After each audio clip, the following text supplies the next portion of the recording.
मतलब की दोस्ती। दोस्ती तो वो होती है, इंसान का नाता वो होता है जो दुख दर्द तकलीफ में भी उसके साथ खड़ा रहे।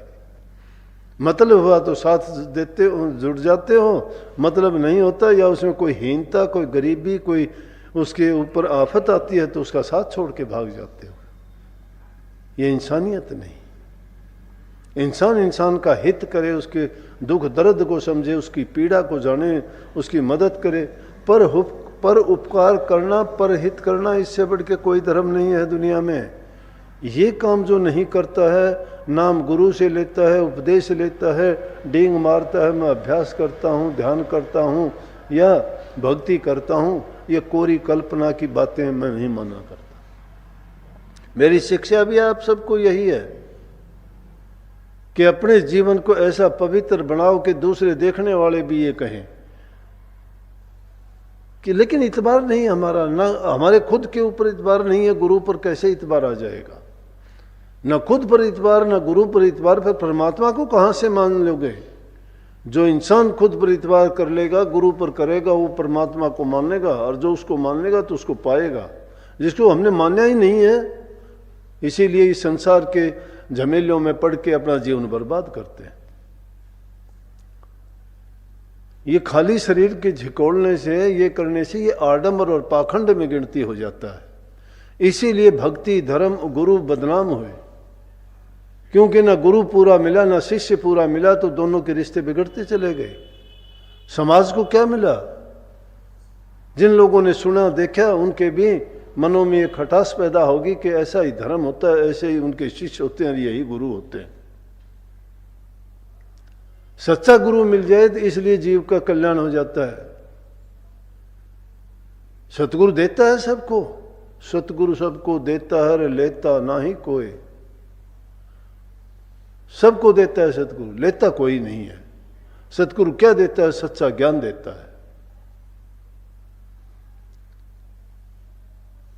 आगे तो कह दिया, जिन्होंने जो सच्चे मन से गुरु के लगे और उन पर यकीन करके कहा, तो दूसरी वाणी में सिद्ध कर दी ये बात कि सतगुरु मिले हमारे सारे दुख बिसरे, अंतर के पट खुल गए जी।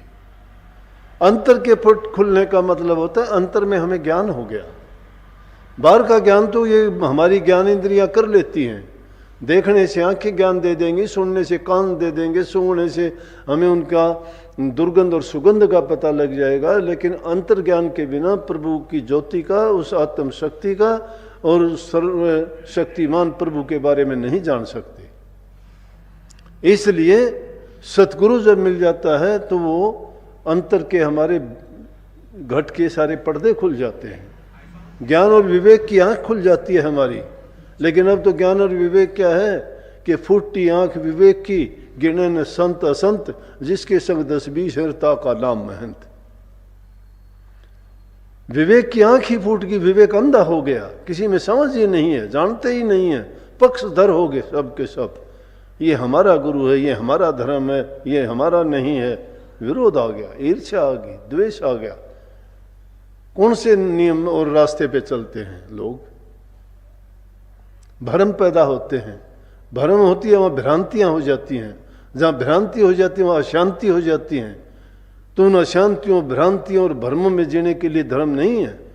धर्म तो, गुरु तो इन चीजों को कब मिटते हैं? जब उनको हृदय में ज्ञान हो जाता है, विवेक हो जाता है। हृदय ज्ञान के लिए सच्चे सतगुरु की, शब्द भेदी गुरु की जरूरत है। जिस गुरु ने करनी की हो। करनी कौन? पहले गुरु शिष्य, पहले गुरु शिष्य भया और तन मन अर्प्या शीश।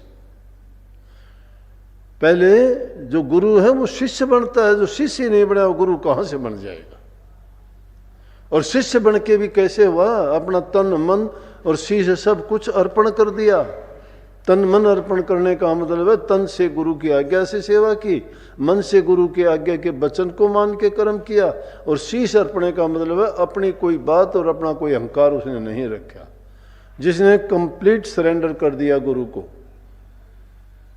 अपने आप को गुरु के अधीन कर दिया, गुरु की आज्ञा में रह के गुरु की मौज में जिसने काम किया वो।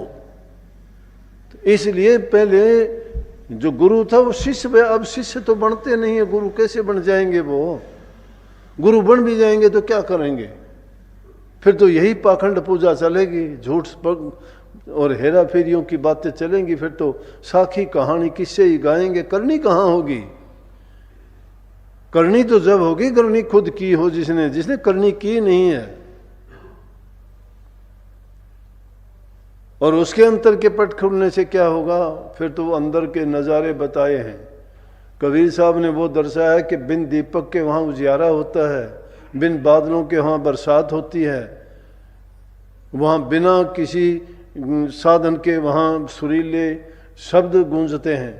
ये चीज़ें हैं, सारी की सारी हैं, क्योंकि जो चीज़ें इस ब्रह्मांड में दिखाई देती हैं वो पिंड शरीर की रचना में प्रभु ने सारी दी हैं।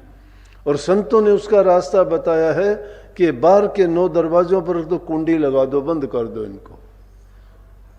इसलिए क्यों बंद कर दो? संसार की तरफ से तो खुले ही रखने हैं, क्योंकि संसार की बातों का ज्ञान इनके बिना नहीं है। संसार में जो, लेकिन उनसे सही टाइम पर सही काम करो, और सही काम के लिए सही ज्ञान प्राप्त होगा, वो हमारे लिए हमारा सहायक मददगार होगा। जरूरत के मुताबिक काम करना गलत नहीं है। प्रकृति ने सारी चीजें दी हैं, वो मैंने जो शुरू में कही थी, उसके लिए शरीर को स्वस्थ रखने के लिए और सुरक्षित रखने के लिए आवश्यक है। ये चीजें इंसान को उन बहुत सी आपदाओं से बचाती हैं, एक जबान से एक दूसरे से संपर्क कराती हैं, बोलने सुनने से एक दूसरे की बात को समझना जानना, और वो ज्ञान जो है बारी ज्ञान है। लेकिन अंतर का ज्ञान तो कब होगा? जब गुरु हमें वो शब्द भेद देगा, और उस शब्द भेद को प्राप्त करके जब हमारे हृदय के अंदर क्या तिमिर कहाँ सब चले गए जी, कि तिमिर कौन से थे? अज्ञान को तिमिर कहते हैं। जिन चीजों के बारे में हमें समझ ज्ञान ही नहीं था वो क्या है। जब गुरु का ज्ञान प्रकट हो गया, अंदर में प्रकाश हो गया, वहां बिना दीपक के उजियारा होता है। ना दीपक की जरूरत, क्योंकि प्रकाश करने के लिए तो किसी चीज की जरूरत है। ये तो कबीर साहब के जमाने में दीपक का ज्यादा महत्व था। आज का टाइम होता तो वो कहते कि बिजली के बल्बों की भी जरूरत नहीं है, लेकिन उस जमाने में दीपक था, तो उन्होंने कही बिन दीपक मरा हुआ उजियारा, तिमिर कहाँ जन नस गए जी। बिन दीपक का मतलब है कि संसार में 4 प्रकार की लाइट हैं। सनलाइट, सूर्य से प्रकाश मिलता है। मून लाइट, चंद्रमा की रोशनी होती है। फायर लाइट, अग्नि की रोशनी होती है। एक जो सबसे ऊंची और सबसे अलग और जो सही मायने में जिसको लाइट कहते हैं वो डिवाइन लाइट है, वो हर इंसान के अंदर है, जिसको शास्त्रों में कहीं चांदना कहा गया, कहीं प्रकाश कहा गया है, कहीं लाइट कही गई है, तो कहीं उसको परम प्रकाश और ज्योति के नाम से पुकारा गया है। वो ज्योति हमारे अंतर में जलती है, उस डिवाइन लाइट को ही तो कहते हैं। वही लाइट जब मिल जाती है और अंतर में जब अभ्यास करते हैं तो उसी को नूरी गुरु, उसी को चांदना, उसी को परम प्रकाश कहते हैं। और वो परम प्रकाश इन प्रकाशों की तुलना में ये कोई मायने नहीं रखते हैं। उस प्रकाश के बारे में कहते हैं उसमें ना दीपक की जरूरत, ना बत्ती की जरूरत, ना तेल की जरूरत। वो 8 पैर 64 घड़ी जलता ही रहता है। और उसका कितना महत्व है, वो महत्व पलटू साहब ने कहा है। वो कहते हैं उल्टा कुआं गगन में 30 में जड़ा चिराग। उल्टा कुआं इंसान का शरीर है। 9 दरवाजे बाहर खुलते हैं, 10वां द्वार जो ऊपर की है वो उल्टा, वापिस उल्टा है। वो ये प्रकृति में ऐसा पेड़ है इंसान जिसकी शाखाएं नीचे की तरफ आती हैं और जड़ ऊपर की तरफ है। जो इसमें चेतन शक्ति थी वो ऊपर से नीचे की ओर आई है, तो जड़ ऊपर की ओर है। इसकी बढ़ने वाली चीज ऊपर बढ़ती है, लेकिन ये अंदर का जो वास्तविकता थी वो ये थी कि वो जो रूह है वो चेतन शक्ति यहां से चल के नीचे के शरीर को आके रोशन किया। और जब ये शरीर को छोड़ती है तो इसको छोड़ के सिमट के ऊपर की ओर चली जाती है। इसलिए इसको उल्टा पेड़ भी कहते हैं प्रकृति में। लेकिन बात समझ की है तो पलटू साहब ने उसी बात को कितना सुंदर ढंग से कहा। वो कहते हैं उल्टा कुआं गगन में 30 में जड़े चिराग। इसमें वो चिराग जलता है। तीसवें जड़े चिराग बिन रोगन बिन बाती, जड़ता है 6 ऋतु 12 मास जड़े दिन राती। निक से एक आवाज चिराग की ज्योति माही, कोई गुरमुख सुनता और कोई सुनता नहीं। पलटू जो कोई सुने तिसके ऊंचे भाग, उल्टा कुआ गगन में 30वें जड़े चिराग। कि उस गगन में उल्टे कुएं के अंदर एक चिराग जलता है और उसी चिराग की ज्योति में शब्द की धुन निकलती है, लेकिन उसको सुनता कौन है? वही सुनता है जो सच्चा गुरुमुख है, जो गुरु के वचन की पालना करके गुरु के बताए निर्देश के अनुसार अभ्यास करता है। वो गुरुमुख जब अंदर में जाता है तो उस ज्योति को, उस प्रकाश को देखता है। वो 6 ऋतु 12 मास ही जलता रहता है, कभी बंद नहीं होता, बुझता नहीं है। ना कभी शब्द रुकता है, ना ही वो प्रकाश कभी कम होता है। प्रकाश भी हमेशा जलता रहता है, उस शब्द की धुन भी हमेशा होती रहती है। जब ये दिल की धड़कनें रुक जाती हैं तो वो रुकते हैं नहीं, वो नहीं रुकते। सब के अंदर वही धड़कती है, वही ज्योति है, वही परम प्रकाश है, वही नूर है, वही खुदा की अंश है, वही आत्मा परमात्मा जीव है, सब के अंदर है। वो ना होने से ये निर्जीव हो जाता है। वो प्रकाश भी गायब, शब्द भी गायब, और ये जीव इससे निकलने के बाद में ये पुतला मिट्टी का होता है। मिट्टी है ये, 5 तत्व में कहते हैं ना, 5 तत्व में विलीन हो गए। तो इसका मतलब इंसान का शरीर 5 तत्व से निर्मित है। और जब वो प्राण इससे निकल जाते हैं, प्राण वायु, तो 4 तत्व हैं, वो भी अलग अलग विसर जाते हैं। और उनके विसरने के कारण उनको दाग भी दुनिया में वो 4 प्रकार के ही दाग हैं। पहला दाग है अग्नि के सुपर्द कर देते हैं। अग्नि, क्योंकि पृथ्वी मिट्टी पहला तत्व है, हर चीज की मिट्टी बन जाती है। कुछ भी बनाते हो, कुछ भी खाते हो, फल खाते हो, मिठाई बनाते हो, दूध पीते हो, सब्जियां खाते हो, अनाज खाते हो, जितनी भी चीज देखते हो पेड़ों से लगती हैं या किसी चीज से भी प्राप्त करते हो, लेकिन वो चीजें थी, उनकी आकृति थी, बनावट थी, उनको देखा, उनको खाया। खाने के बाद हमने मल के द्वारा, पेशाब के द्वारा, थूक के द्वारा, किसी भी तरह से उसको फिर बाहर निकाल दिया। इसी मिट्टी में वो विलीन हो गया। इसी मिट्टी में पुनः वो दोबारा से प्रकृति ने फिर पैदा किया। किस रूप में पैदा किया? कि जिस रूप में उसने पैदा किया, फिर उसका जो है उसी प्रकार से विसर्जन हो गया अलग अलग। फिर सारी चीजें खंडित हो जाती हैं। लोहा, तांबा, प्लास्टिक, जितनी चीजें देखते हो, कितने खनिज पदार्थ निकलते हैं, कितनी फसल, कितने फल फ्रूट सब्जियां उगाते हो, सब इसमें उगते हैं। सभी को खा के इंसान, पशु, दूसरे जीव उसको नाश कर देते हैं, मल बना के छोड़ देते हैं, मिट्टी में शुमार हो जाता है। और वही मिट्टी में फिर पुनः प्राप्त बन जाते हैं। वो प्रकृति में वो तीनों शक्तियों का काम वैसे ही चलता रहता है। जिनको ब्रह्मा विष्णु महेश आप किसी रूप में मानते होगे, वो शक्तियां हैं, वो शक्तियां काम कर रही हैं। ब्रह्मा जी उसको बनाते हैं, विष्णु उनका पालन करता है, तो महादेव जी उनका संहार करते रहते हैं। इसी प्रकार से इंसान के शरीर में भी वो 5 तत्व से निर्मित है ये। और जब इसको इंसान क्या करता है, कभी इसको अग्नि की सुपर्द कर देते हैं मरने के बाद में, कोई इसको जल में प्रवाह कर देता है, तो कोई इसको काट के जंगलों में फेंक देते हैं, तो जो भी, या कोई मिट्टी में दबा देते हैं। 4 प्रकार के दाग ये हैं, खत्म। लेकिन बात ये नहीं थी, बात तो ये थी कि सतगुरु मिले तो हमें वो ज्ञान प्राप्त हो गया, हमारे अंतर के चक्षु खुल गए और सब भेद मिल गया हमें।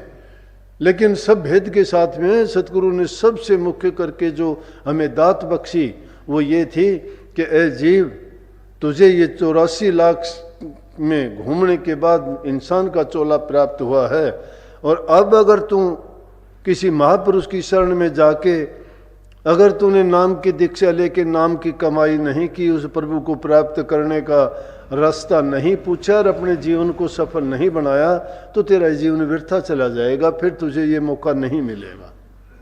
कितने जन्मों में भटकने के बाद तेरे नेक कर्मों के कारण तुझे शरीर प्राप्त हुआ है, तो ये इसलिए मिला है कि तू नेक काम कर जिसके कारण तेरा आवागमन खत्म हो जाए, इस काल और माया की जेड़ से छूट जाए तू। और इस काल और माया की जेड़ से छूटने के लिए और उससे पहले तुम्हें कुछ नियमों का काम करने पड़ेंगे। वो काम अगर तुम करते हो तो तुम बरी हो जाते हो, क्योंकि बंधन पे बंधन लगे हुए हैं यहाँ इस दुनिया में। जो हमें एक तो बुराइयों से हम अपने आप को इतना मलिन बना लिया है, बुरी आदतें डाल ली हैं, वो आदतें हमने मन के बंधन में आके डाली। मन भी काल द्वारा और माया द्वारा पैदा किया गया एक ऐसा हमारे लिए कोरोना जैसा रोग है कि वो हमें निकलने नहीं देता। लेकिन उसको काबू करने का इलाज है सतगुरु रूपी नाम की दवाई। उस नाम का सुमन सच्चे मन से करते चले जाओगे, बुराइयां निकलती जाएंगी।